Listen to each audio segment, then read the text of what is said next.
my cell phone and connecting to the barn and see where my cows are. Stuff like that. So those are from a livestock standpoint.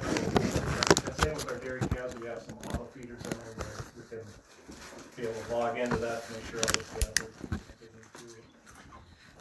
some of the sows, they go into group pens and they go into auto feeders. We'll just go in and so 1, 2, 3, 4, 5 is in here. She's doing good. Oh, 1, 2, 3, 4, 5, 6. She didn't eat last time. What's going on here? So the messages sent out back there. But this is all data that's coming out and transferred around. So, and that's not just for us here, but as you drive across Waseca County, there's a few hog barns out there. So there's a lot of producers who are really relying on that ability to be able to get into that barn and create a good environment for their animals. So, but yeah, I guess. Yeah, but yeah, if you got any questions on stuff, I'm happy to. It's more fun when I can actually put you on a hay rack and then drive around on the back roads out there, but it's a little damp today. But the virtual tour over top. Thank you. Yeah, thank you. Questions at all for Jason? I don't even know what questions to ask. I learned a bunch of stuff and I knew that from here, so. Yeah. Well, I would say for us, and prior to me working here, I would drive down the road and I'd be like, oh, clean and white, I wonder what they do here. Off we go. And so just getting the word out, and I think that's important. Maybe more easily done nowadays than it was maybe 10 years ago as far as social media and stuff like that, but it's the ability to reach people through their devices and at their home computers, to have that connection. I think I would add to that in the fact that I believe you've minimized, because you are such a great resource to the ag community, just on the weather information that comes out. I mean, I get the weather report every week, and I'm not in ag, I'm just, here, but when you start putting numbers, and I think it will really hit home when you go visit the farm, just how integral the internet is and the access to it when you're out in the field, to be able to patch into what the SROC puts in the cloud for them to access. And it can make the difference between, I know farmers have a really good grasp on weather, however, it's really nice to have that base. Do we plant? Do we not plant? Do we harvest? Do we not harvest? What's our moisture? What is it showing? And I just want to put that out there, that it is definitely a larger impact, being that foundational source for everybody else around. And I would probably even add on to that when we're getting into the season of spraying for pests and things like that, and that's something where we gotta know, is the weather appropriate for doing this, or is there a temperature inversion that's going to be happening? And that's where, as I update that one, the weather station in the center of that LTARN plot, that's going to be really critical for folks to be able to be on their computer at home and be like, okay, I'm good for the next few hours. And those are the type of things that we're going to be able to put that data together for those folks to be able to make that connection. Do you have any numbers of people that connect with you? Is it, 100 farms? Is it 150 farms? Do you have any ideas like that? I would have to go back and try to connect. Unfortunately, my Deanne retired a couple weeks ago. She'd be the one I'd go right to, because she'd be able to go all these connection pages. So, but we have a lot of folks that actually get out. Yeah. I know one of the things that gained a lot, probably our most traction, was when we planted corn and soybeans and wheat in February. Yeah. That that thing. Yeah. Just working with Katie, she was like, normally you'd get, I don't know, maybe a couple hundred shares. That went to like 60,000. All of a sudden, there's people from Arkansas trying to figure out what the heck are they doing up in Minnesota on February 26th, and for the number of people that keep coming back on that. So that's one of the oddball things. How many times can you get a dig in the ground in February? Not too many that I can remember. So we got to try it and see, and get the word out to folks on what's going on. And so USDA publishes annually an ag report And when I looked at this year, was able to drill down to the county exact number of farms and each particular, how many acres of each crop is planted, whether they're raising swine, beef, or even goats. We have quite a goat population here. And so I think when you start looking at those numbers, it really shows a more impactful. And if you're not familiar with the USDA report, I did just pull out just the Waseca County stuff. I'm happy to scan that in and email it to you. That drills it down to, you know, how many farmers are out there that are accessing this information. So I'll make a note to do that. And just from a practical standpoint, farm end, the weather thing, especially this spring where the planting windows are so short, the ability to look up, have real-time radar and say, okay, I got a half an hour and I got 20 acres. Where do I, because the last thing you want to do is be at the far end of the field when all of a sudden you've got this perfect planting bed and you're going to go across it in the mud. And that's a thing. You don't want to do that. And so those kinds of just immediate things, that connection for farmers is key to being efficient in the spring when the planting windows are very short.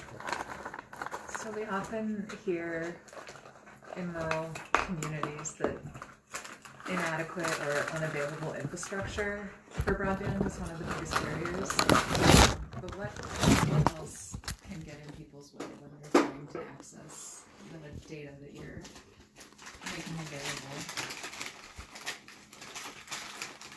Well, I mean, really kind of comes to that, to have a reliable source. I mean, that's, you know, well, there's times I have quote unquote broadband, but it's not, you know, I call it broadband light at home for my kids, because here's a problem now. Everything that they do is on their Chromebook at home. And many times Miles, one of my sons, he was sitting there, he's like, we don't have any internet. And sure enough, I look at that, and he can't do his homework, so now he can't tie back into the school system, which is a big problem for a family. Something like that.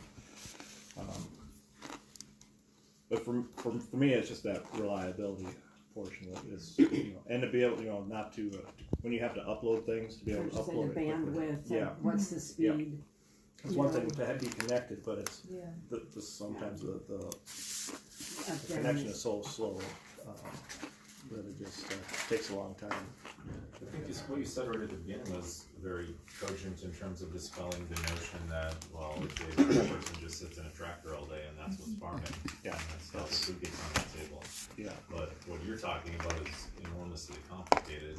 Yeah. Because you're working with the generation of the data itself, but then there's the interpretation of the data and the dissemination of the data. And all of those things have to have conduits that make sense to bridge all of those points.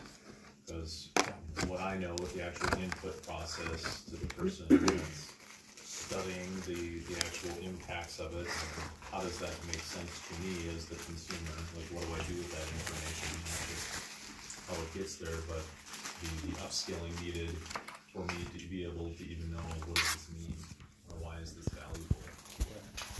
You know, and I think I could have brought it up here too, but when you speak with Jeff later on, you know, he'll pull up his iPad. Mine's on the tractor, otherwise I'd show you. Bring it up here, that you can see exactly what direction you're going across the field, what speed you're going across the field, and all that.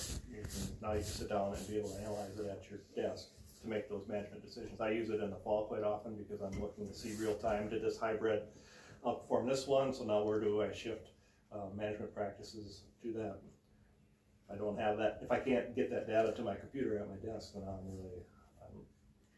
it's holding me back quite a little bit. So, but yeah, there's farmers have moved on from just the 40-20 and just enjoying life to a $600,000 tractor that's just hit the button and now you're just watching the screens to make sure everything's working correctly and you're looking behind you as it's driving itself. So it's quite an investment.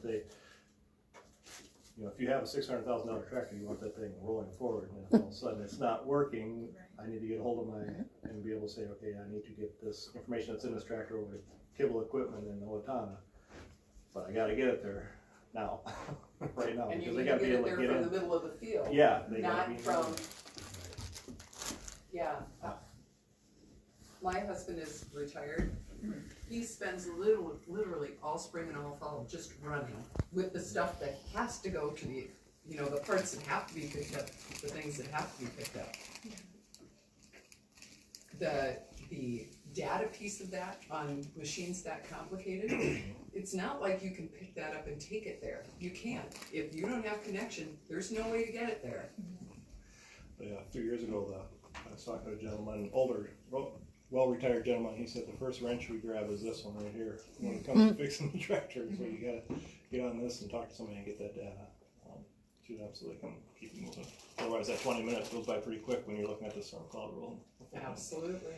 But I would say even on information as we get that out to the general public, we're talking very specific about farmers, but we really need to educate the consumers, right? They need to understand what's going on out here, you know, and I think there's some wonderful YouTube channels out there that are getting that message out, but just in general, us working and getting that data out to the public to be transparent. But I had a good conversation with a gentleman from the middle of Minneapolis. He came down, actually, Ann Fitch with the chamber set me up with him. Name was Shabazz. He'd never been out of Minneapolis, and he came down and he was just enthralled at what we were doing down here.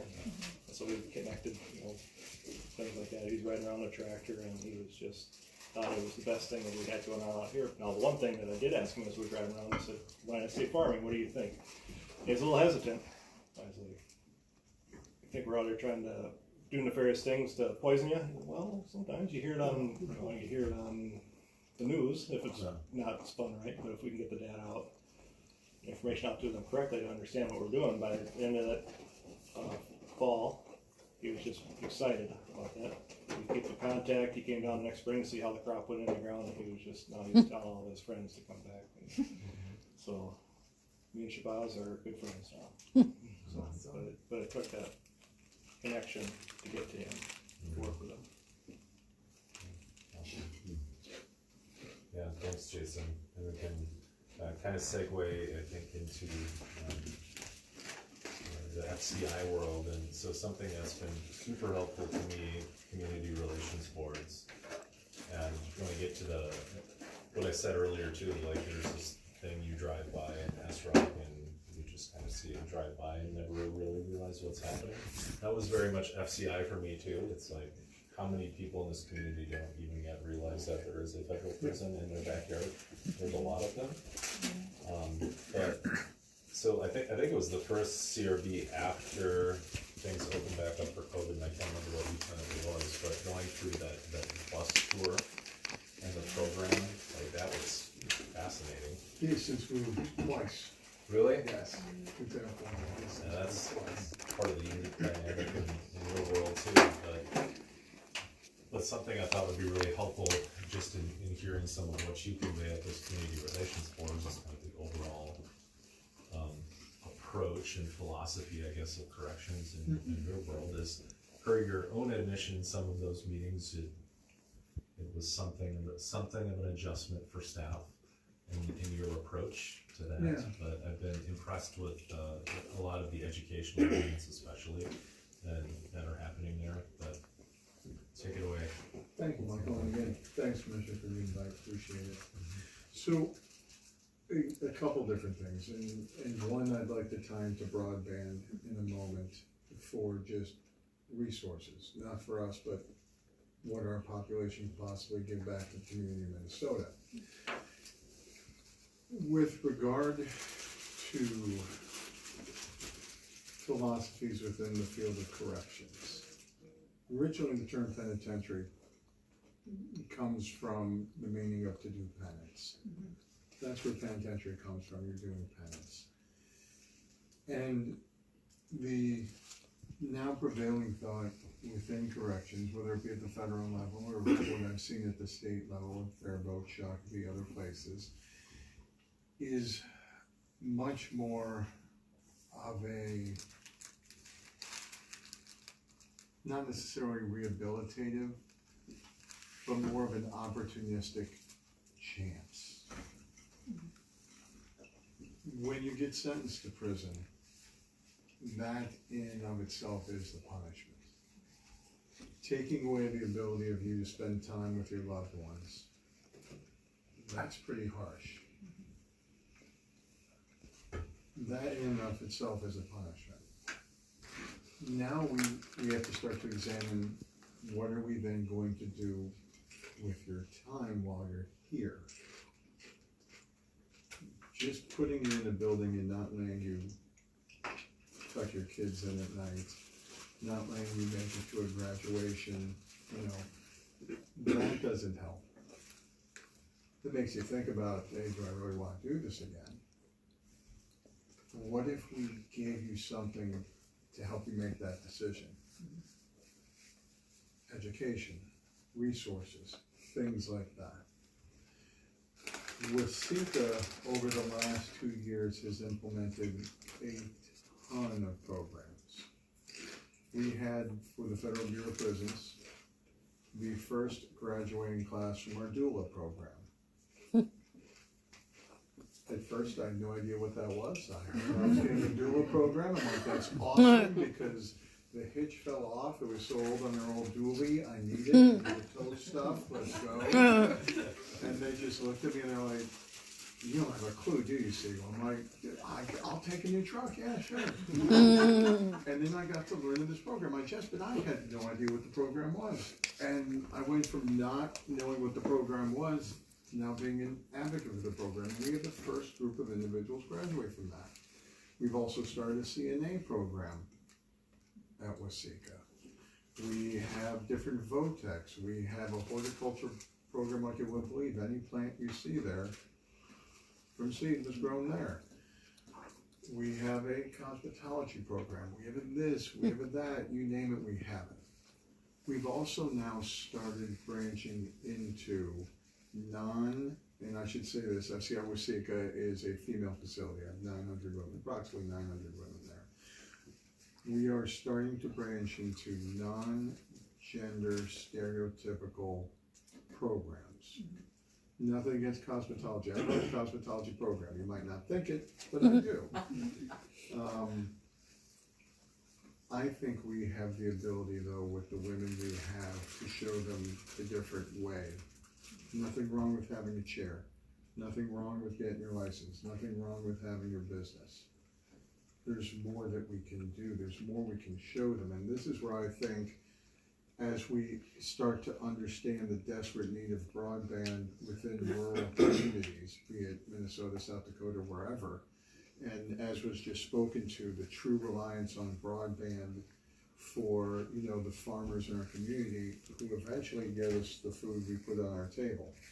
And the ability to have that in abundance, so we're not having to pay $4 for an ear of corn, but because of the work we're doing here with the seed, showing how to sow it, how to, when to do the crops. I got 20 minutes, time for me to go ahead, I got this plot I can do.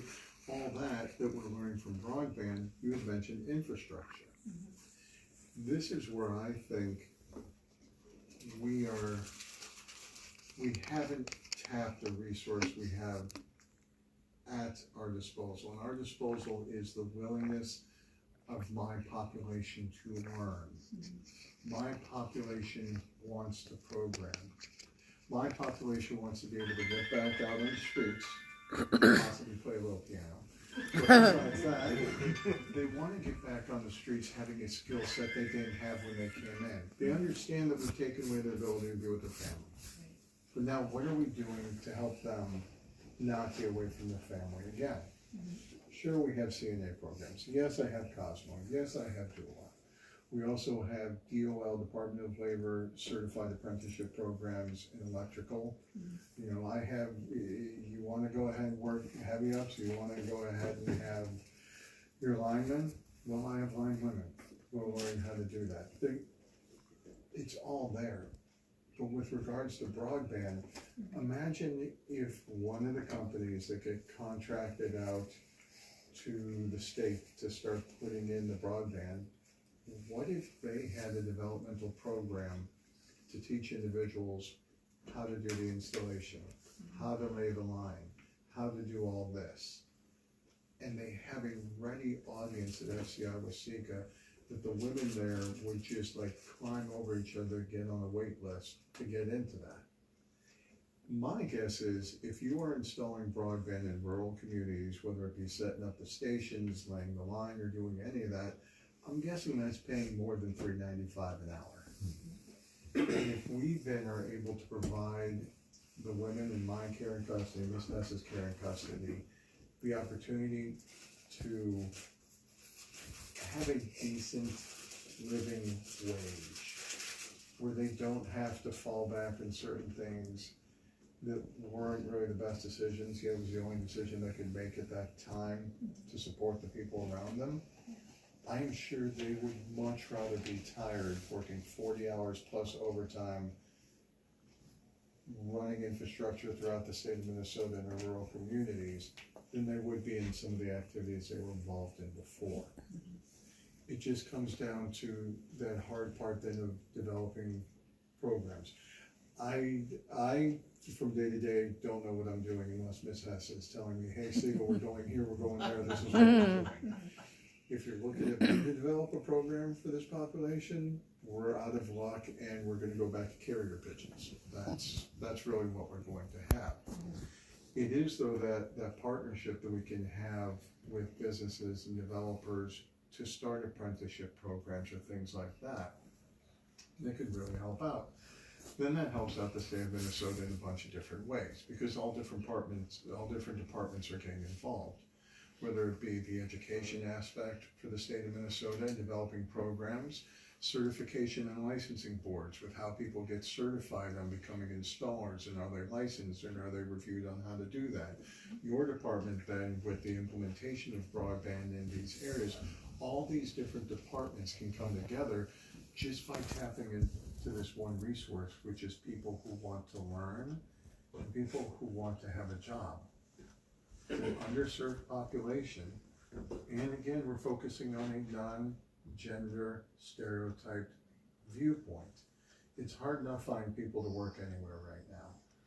And when you have a group that wants to and you're not tapping into that, that's a missed opportunity, a missed chance. You give someone the ability to work, earn a living, be proud of what they do, and then like when their kid is like, oh mom, what do you do? Really? Let's go to the ASCON website. You wanna know what the weather's like? Check that. Well, you know, the only reason you know the weather is because I ran the cable there so that they could have the broadband to broadcast that to all these other people. You see that ear of corn we're about to have on the grill? Yeah. Well, that came because of the broadband we installed that allowed all the farmers to know when to plant, when to go ahead and harvest and do all that. It's an incredible opportunity for that interconnectivity of everything. It's insane what broadband can actually do, what the internet can do, what that sharing of information can do. 20 years ago when I was getting my doctorate, to do a lit review was insane. And then you had to find a library in who knows where, Timbuktu, that had one copy of that journal article that you need to do for your lit review to get it to put it in your dissertation. My dissertation would have taken like 3 days now had I been able to just get it. I got it in PDF too, and I get some wonky Xerox copy where I can only read half the page. Holy cow. And again, it is the internet that is then allowing us to share that information, and through that information, we just get better. Now, the sharing of information is there. What I have though is a group of individuals who would love to be there on the ground floor building that infrastructure. Nothing wrong with dualists, we need them. Nothing wrong with CNAs, we need them. We also need other people, and right now there is that labor shortage with trying to understand how to install these lines, how to go somewhere, it's there. Okay, do I have the ability to develop that program? No, I don't. I have no idea how. Those are just ideas we can put out there in hopes that at some point in time someone's like, if I could train people and I had enough people, I could put in for a contract, I could get awarded the contract and successfully implement that contract. And just by doing that, now we have more people who are getting on there, getting that information, and everything starts to get better. Education is a huge thing at FCI Waseca. With the programs we're trying to implement, the programs we have implemented, and going forward, why not be a force multiplier in a good way? And that's what we hope to do at FCI Waseca with the programs that we're putting in. You know, help me go, instead of 2 times 2, let's go to the 3rd, the 4th, or the 5th tower. Let's just keep going with it. And yeah, a lot of the women are more than ready for it, more than happy to grab those opportunities. We're here in agriculture. When I was in Pekin, Illinois, and Peoria, I tried them successfully. Komatsu and John Deere were right there. They're in Peoria. You still live right outside Peoria. And I was like, what would that be like if I could get a certified maintenance program here where the women at my camp could go ahead and become technicians on the Deere Komatsu equipment and then go out and just start working in the field, start working on the tractors. Go out there and maybe run the diagnostic real quick in case they don't have broadband. Run the diagnostic and be like, okay, cool, we'll get you the information you need or the part you need. Takes a lot of effort, takes a lot of work. And as we found out, the poor Lieutenant Michael, who, you know, you heard from not even 2 years ago, has already moved twice. So it gets to be difficult. We can, if we're given something, I have to get the seed. Give me the seed. Waseca can plant that seed, and some other warden will come by and, you know, when the winds change, and they'll be able to harvest it. But I don't have the ability to really get that hybrid seed, you know, figure out what seed works best. What seed doesn't have microbes attacking it or things like that. Occasionally there's good nematodes. There's good nematodes and there's bad nematodes. See? Bad nematodes. Bad. So that's what we got going on with Waseca. There's a whole bunch more. I was just trying to relate it more so to what the state of Minnesota is trying to do with getting broadband out. And you guys have spoken about that, the CRBs, as well as some of the things that, you know, hopefully the state was going to be able to do. It'd be really cool. All of those are such good points. Thank you. I took notes, detailed notes. And that is such a missing piece of the puzzle that we're grappling with right now. The Office of Broadband, like what, you know, we'll have new federal funding coming in, but it's going to take a lot of people to make it useful and meaningful and reach the right places. Yeah. And correct me if I'm wrong, but I was at some function sometime in the last few months, and someone from here in town was telling me they must come out and do some educational pieces with the women at the prison. And being a retired teacher, I was getting all the details about curriculum and whatnot, and the receptivity of the students, and how this gentleman, his comments were, these women are just hungry to learn. They are just absolutely driven to improve themselves in ways that he hasn't had that experience in prisons or jails that house typically males. That this is a totally different population, not just in gender, but in how they approach their incarceration, the chance to grow and learn, the idea that they want to come out better, and just a real hunger to be responsible and then have a better life when they get out, which I think is one of the things that makes FCI here in Waseca a different cup of tea than some other places. And retired teachers want to make sure that folks who want to learn get In religious services, things like that, you name it, we have it. to brag a bit on Waseca, which I will. Waseca has the third highest GED completion rate in the Federal Bureau of Prisons. So there are 122 facilities right now, we're third now. Ricky Bobby said if you ain't first, you're last. Nonetheless, we're getting there. We have our GED completion rate, ESL rate. Dr. Prince, who is our supervisor of education, has just started this month. We have something called ACE classes, Adult Continuing Education classes.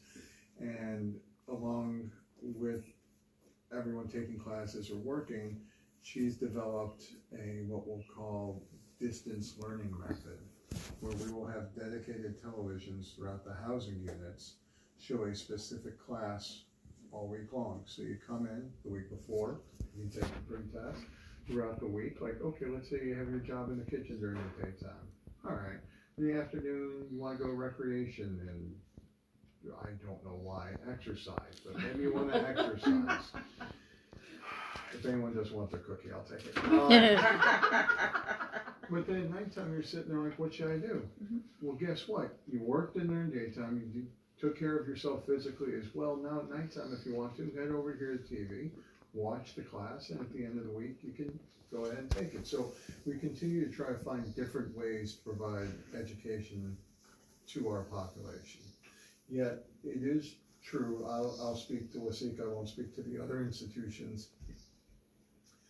A lot of our women also, this is the first opportunity that they've ever really had to work on themselves and get to know themselves.